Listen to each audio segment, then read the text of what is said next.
In 1635, Europeans claimed the shipwrecks carrying African slaves. These vessels were often lost at sea in storms, with tragic loss of life. In 1675, another date given by the Europeans, the vessel, broken apart in the storm, left its human cargo to struggle for survival in the merciless waves. In 1498, Columbus arrived on St. Vincent. He reported seeing Africans. But how did they get there before Columbus?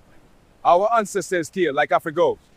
In 1625, the French began establishing a presence in Martinique, marking the start of colonization in the island.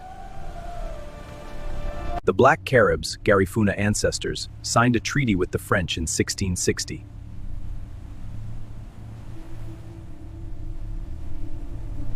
It was made between French colonists and the indigenous Black Carib population in islands like St. Vincent and Dominica.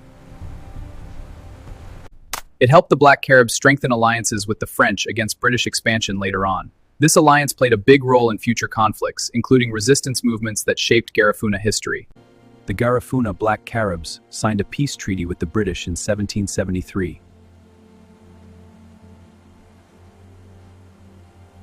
Enslaved Africans on slave ships during the Middle Passage were subjected to extremely inhumane conditions, treated as cargo rather than human beings to maximize profit. If a shipwreck occurred, the chances of survival for the enslaved were minimal. Many were kept securely locked and chained below deck, meaning they would drown or die when the ship went down.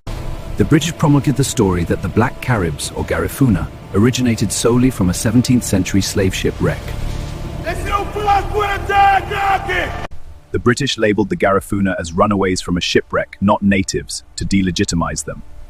This narrative justified removing them to claim the land for sugar production.